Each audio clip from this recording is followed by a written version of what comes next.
안녕하십니까? ABN 방송과 함께하는 교과 공부에 오신 여러분을 다시 한번 환영합니다. 이번 기회에는 도움이 필요한 자들을 위한 사역이라는 큰 주제를 가지고 함께 공부를 하고 있습니다. 총 13과 중에 벌써 6과를 공부할 시간입니다. 시간이 참 빠르죠. 벌써 중반을 향해서 또 그 이후를 향해서 달려가고 있습니다. 이번 기 전체 내용을 한번 보여드리겠습니다.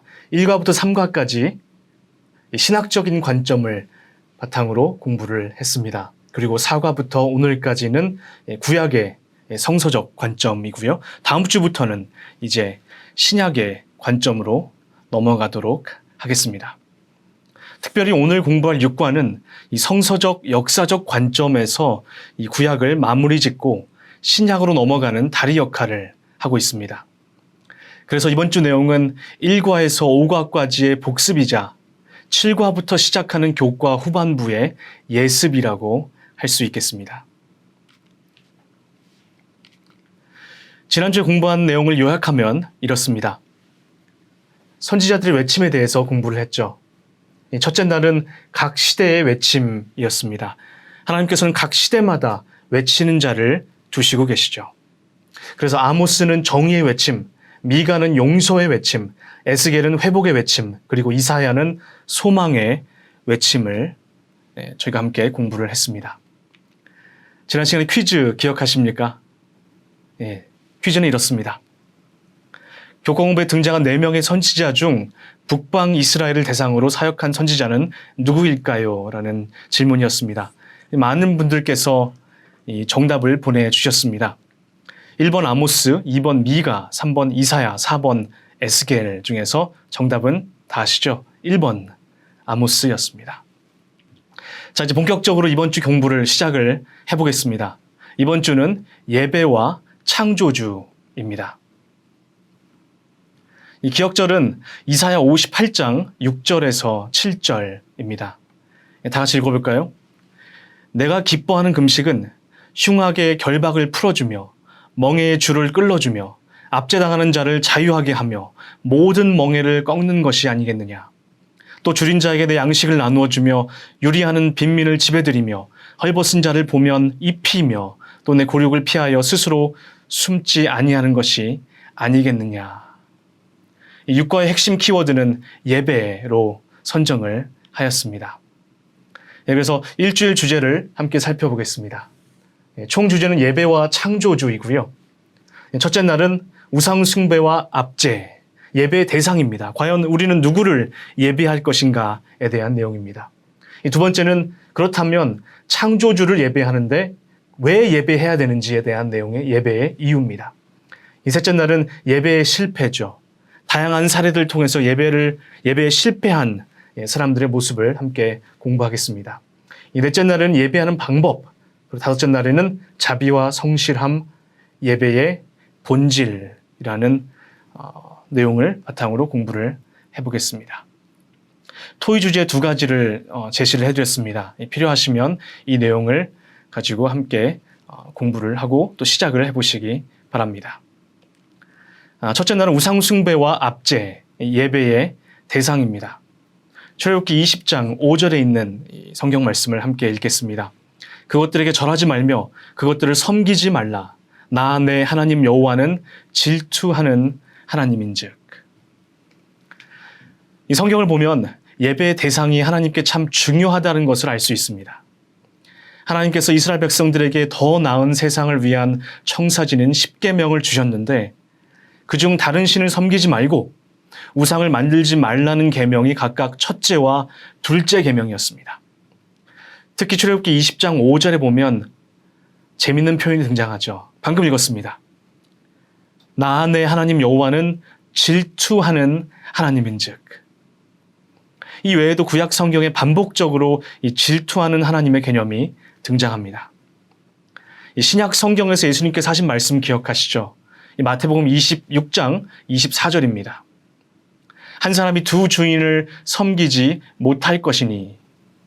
이 또한 같은 개념이라고 할 수 있습니다. 야고보서 1장 8절에 두 마음을 품어 모든 일에 정함이 없는 자로다라는 구절을 잘 아시죠? 이 철로 역정에서 존 버녀는 이런 사람을 표리부동씨라고 호칭을 했습니다. 결국 누구를 예배하느냐에 대한 문제는 우리 신앙 여정의 중심이자 대쟁투의 핵심인 것입니다.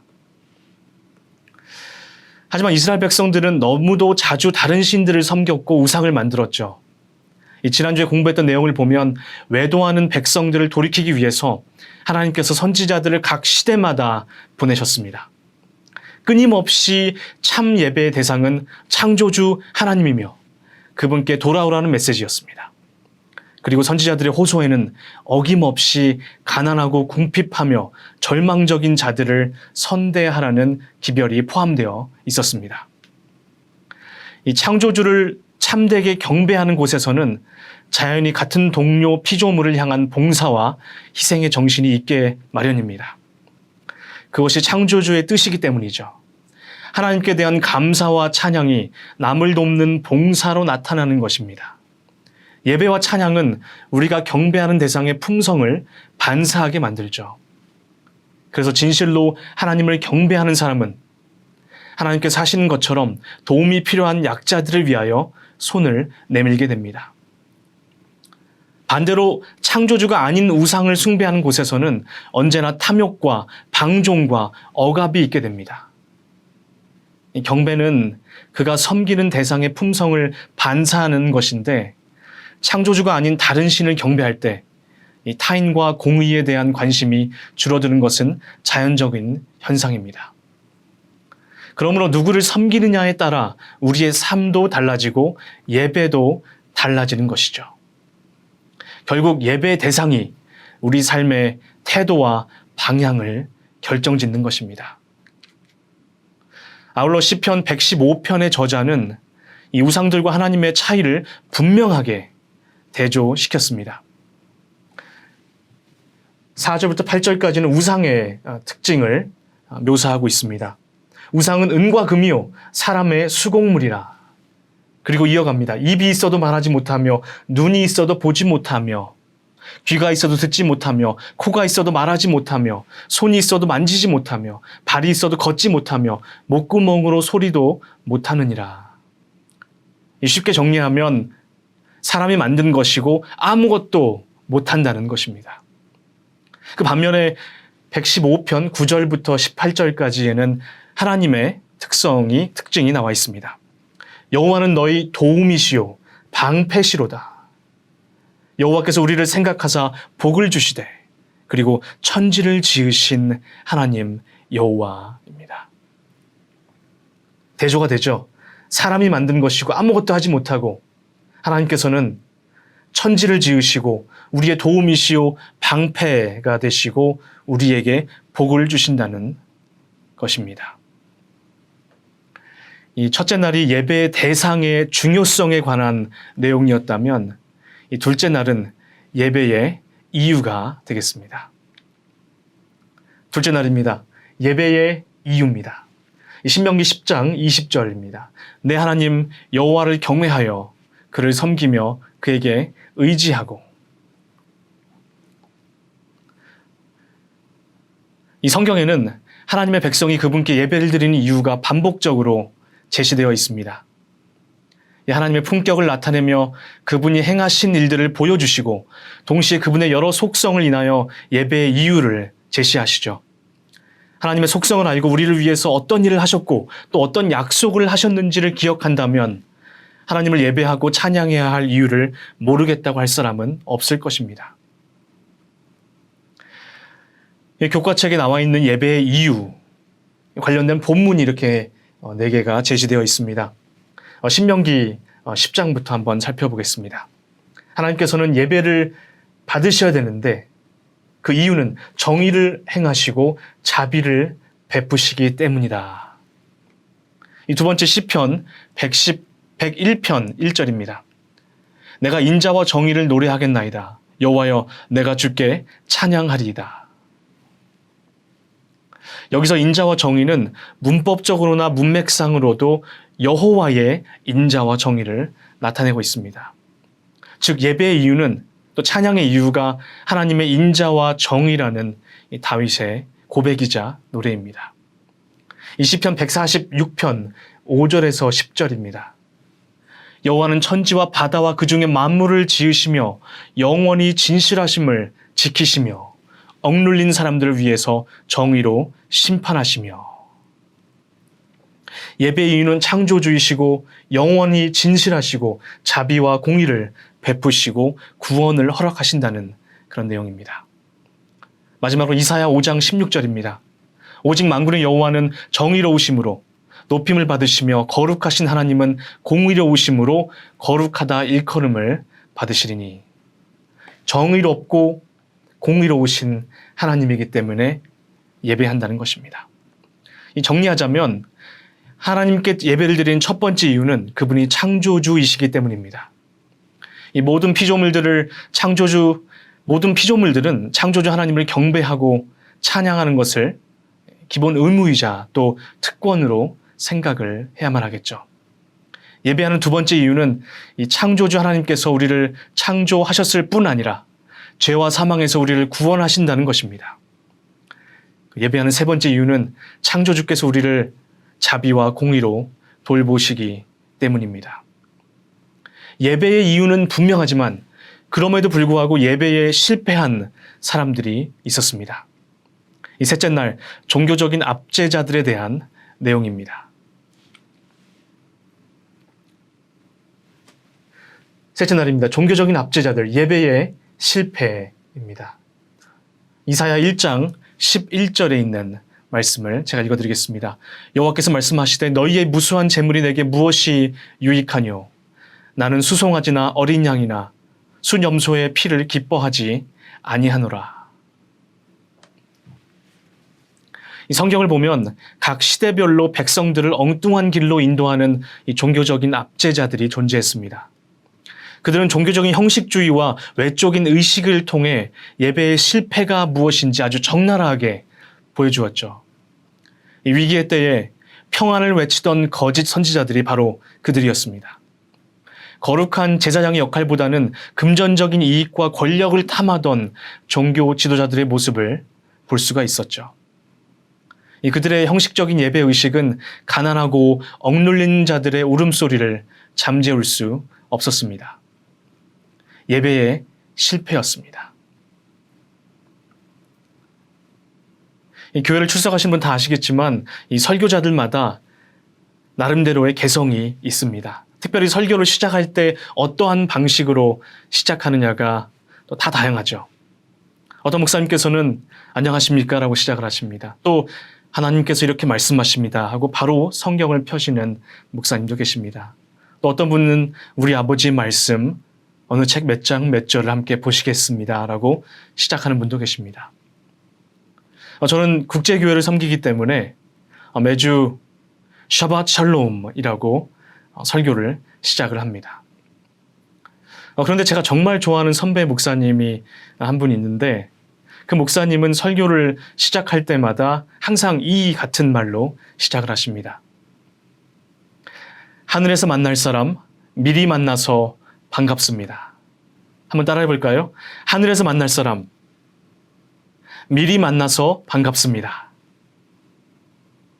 하늘의 문화, 하늘의 경험을 이 땅에서, 이 교회에서 미리 하자는 의미로 그렇게 시작하는 것 같습니다. 예배 시간에 몸만 와 있고 입술로만 찬양하는 것이 아니라 하늘에서 만날 사람을 미리 만나서 반가워하고 또 그 사람을 진정으로 사랑하는 것이 예배의 중요한 부분이자 마음가짐이라는 뜻이겠죠. 자, 그렇다면 어떤 예배가 하나님이 기뻐 받으시는 예배일까요? 이 미가 선지자가 그 해답을 제시합니다. 미가서 6장 8절입니다. 이번 기회에 자주 등장하는 성경절이죠. 사람아, 주께서 선한 것이 무엇임을 내게 보이셨나니 여호와께서 내게 구하시는 것은 오직 정의를 행하며 인자를 사랑하며 겸손하게 내 하나님과 함께 행하는 것이 아니냐.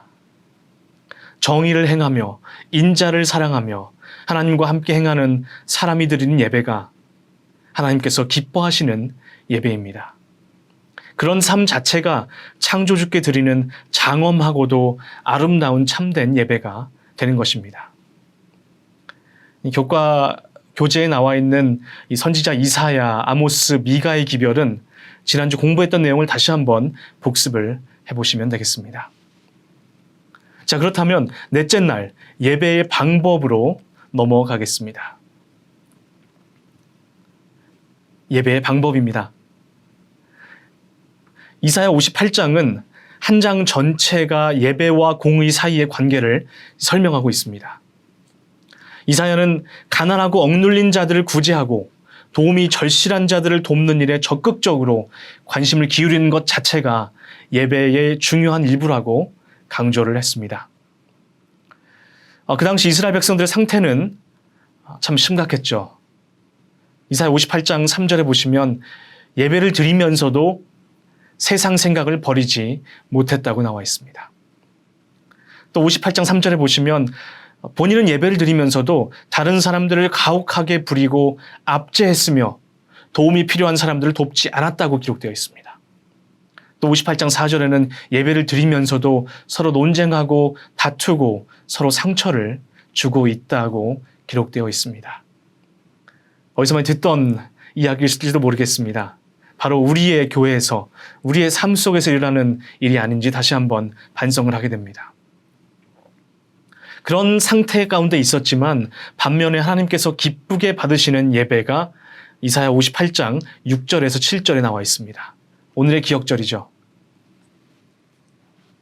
흉악의 결박을 풀어주는 삶으로 드리는 예배, 압제당하는 자를 자유롭게 해주는 삶으로 드리는 예배, 줄인 자에게 양식을 나누어주고 유리하는 빈민을 집에 드리고 헐벗은 자를 보면 입혀주는 삶으로 드리는 예배를 하나님께서 또 창조주께서 기뻐하십니다. 더 나아가서 이사야 58장 8절에서 12절은 이런 형태의 예배를 드릴 때 이르러 오는 복을 약속하고 있습니다. 하나님께서 그들과 함께 일하시고 그들을 통해 치유와 회복을 가져다 주신다는 사실을 알게 되리라고 말씀하십니다. 어떤 복이냐면요, 이렇습니다. 첫 번째, 내 빛이 새벽같이 비칠 것이다. 치유가 급속할 것이고 내 기도를 응답하실 것이고 항상 만족한 길로 너를 인도하시고 내 후손들이 큰 일을 이루겠다고 약속하시며 복을 주십니다. 하나님께서 기뻐하시는 금식에 관한 내용을 다룬 이사야 58장에서 우리는 두 가지 개념을 발견할 수 있습니다. 첫 번째는 orthodoxy입니다. 이 헬라어 orthos와 doxa의 합성어로 올바른 생각 혹은 올바른 믿음을 의미합니다. 이 두 번째는 orthopraxy죠. 헬라어 orthos와 praxy의 합성어로 올바른 행동 혹은 올바른 태도를 의미합니다. 다시 말하면 진리를 아는 것과 진리를 실천하며 보여주는 것의 균형을 뜻하죠. 예배는 단지 마음에만 초점을 맞춘 것이 아니라 예배자들 주변의 모든 사람에게 복을 가져다주는 올바른 행위와 태도라고 할 수 있겠습니다. 그리고 더 나아가서 이사야 58장 13절과 14절에는 이러한 예배의 방법과 안식일을 연결시키고 있습니다. 이미 우리는 삼과에서 안식일은 해방의 날이자 평등과 자유의 날이라고 공부했죠. 이 orthodoxy와 orthopraxy를 기반으로 한 예배의 방법에 개혁이 이루어질 때 안식일의 진정한 의미가 회복될 것입니다. 이 구호봉사 29페이지에 나와 있는 말씀을 읽어보겠습니다. 나는 이사야 58장을 우리 백성에게 말하라는 지시를 받았다. 이 장을 주의 깊게 읽고 교회 안에 생명을 가져다 줄 수 있는 종류의 봉사가 어떤 것인지 이해하라. 도움을 필요로 하는 고통당하는 영혼들을 만나면 그들을 도와주라. 굶주린 사람들을 만나면 그들에게 먹을 것을 주라. 그렇게 함으로 그대는 그리스도의 봉사 사업에서 일하게 될 것이다. 주님의 거룩한 사업은 일종의 자선 사업이었다. 우리의 백성들이 어디에서나 이러한 사업의 한 부분을 담당하도록 격려하라. 이사야 58장과 마태복음 25장을 비교해서 연구하시면서 하나님께서 원하시는 예배의 방법과 본질이 무엇인지 한번 깊이 묵상해 보시기 바랍니다. 이제 마지막으로 예배의 본질에 대해서 공부를 하겠습니다. 다섯째 날입니다. 자비와 신실함, 예배의 본질입니다. 마태복음 23장 23절 말씀입니다. 화 있을진저 외식하는 서기관들과 바리새인들이여, 너희가 박하와 회향과 근체의 11조는 들이되 율법의 더 중한 바 정의와 긍휼과 믿음은 버렸도다. 그러나 이것도 행하고 저것도 버리지 말아야 할지니라. 이 다섯째 날 내용은 이 7과부터 시작되는 신약의 내용과의 자연스러운 연결을 위한 교량 역할을 하고 있습니다. 예수님께서는 구약의 선지자 호세아의 기별을 인용하시면서 마태복음 9장 13절에 내가 긍휼을 원하고 제사를 원하지 아니하노라는 말씀을 하시죠. 사실 이 선지자 이사야 시대의 사람들처럼 예수님 당시의 사람들도 가난한 자들을 착취하고 궁핍한 자들을 무시하면서도 자신들의 종교적인 행위로 인해 하나님께서 기뻐 받으시는 예배를 드린다고 믿었습니다. 하지만 그들의 행동은 예배의 본질과 일치하지 않았기에 예수님은 그와 같은 외식을 거침없이 규탄하셨습니다. 이 마태복음 23장에 그런 내용들이 쭉 나오죠. 이 수세기 이전의 선지자들의 기별을 되풀이하시는 예수님의 음성을 들을 수 있습니다. 특히 23절에 예배의 본질이 잘 표현되어 있습니다. 저희가 좀 전에 읽은 내용입니다. 율법에 더 중한 바 정의와 긍휼과 믿음은 버렸도다. 이 삶이 예배요, 예배가 삶이다라는 구호처럼 진실한 예배는 단지 종교 의식이 진행되는 동안만 드려지는 것이 아닙니다. 오히려 억압받으며 소외된 자들을 일으키기 위해 노력하는 매일의 삶을 통해서도 드려지는 것임을 알 수 있습니다. 이 본교 주석에 있는 내용으로 오늘 공부를, 또 이번 주 공부를 마무리하도록 하겠습니다. 이 종교의 진정한 목적은 죄의 짐에서 사람들을 해방시키고 편협과 억압을 제거하고 정의와 자유와 평화를 증진하는 것이다. 이번 일주일 동안 저희가 이런 내용으로 공부를 했습니다. 예배의 대상이 과연 누구일까? 그리고 창조주 하나님을 예배하는 이유가 둘째 날이었습니다. 예배의 실패의 사례들을 살펴보았고요. 그 다음에 예배의 방법과 예배의 본질에 대해서 함께 공부를 했습니다. 연결해서 정리를 하자면 우리가 하나님께 드리는 예배는 그분의 성품을 반영해야 합니다. 이 진실한 예배는 단지 종교 의식이 진행되는 동안만 드려지는 것이 아니라 억압받으며 소외된 자들을 일으키기 위해서 노력하는 삶을 통해서도 드려지는 것이죠. 이 창조주 하나님을 온전하게 예배하는 것이 무엇인지 끊임없이 고민하며 삶이 예배요, 예배가 삶인 일주일이 되시기를 간절히 기도합니다. 오늘의 퀴즈입니다. 이 교과 공부 영상에서 공부한 orthodoxy와 orthopraxy의 뜻은 무엇일까요? 이 정답을 아시는 분은 이 이메일로 이름과 연락처 그리고 정답을 보내주시기 바랍니다. 이 많은 분들께서 이 답을 보내주시고 계십니다. 이 채택된 분에게 추천 도서를 선물로 보내드리겠습니다. 이번 주의 추천 도서는 리처드 스턴스의 구멍난 복음입니다. 이 하나님의 부르심에 저항하다 마지못해서 이 월드비전 회장이 된 이 대기업 CEO의 이야기입니다. 아시겠지만 월드비전은 국제 기독교 구호 자선 단체입니다. 이 단체에서 스턴스는 1998년부터 작년 2018년까지 21년 동안 회장직을 맡아서 섬겨왔습니다. 이 구멍난 복음에서 스턴스는 균형 잡히고 온전한 복음의 회복을 꿈꾸고 있습니다. 이 복음 자체는 온전하지만 오늘날의 그리스도인들이 받아들이는 복음에는 구멍이 있다는 것이죠. 이 성경에서 그리스도인들이 가난과 정의를 다룬 구절들을 간과하기 때문에 이러한 일들이 일어난다고 저자는 주장합니다. 이 초대교회의 온전한 복음이 세상을 변화시켰듯이 오늘날에도 그러한 복음의 강력한 능력을 이 스턴스 회장은 꿈꾸고 있었습니다. 이 책을 통해서 이 균형 잡히고 온전한 복음의 모습이 어떤 것인지를 다시 한번 확인하실 수 있을 겁니다. 자, 벌써 마칠 시간이 되었습니다. 다음 주 주제는 예수님과 도움이 필요한 자들이라는 제목입니다. 이 성서적 관점을 바탕으로 한 자비와 공의, 특히 구약에서 신약으로 넘어가서 공부를 해보겠습니다. 그럼 다음 주에 다시 뵙겠습니다.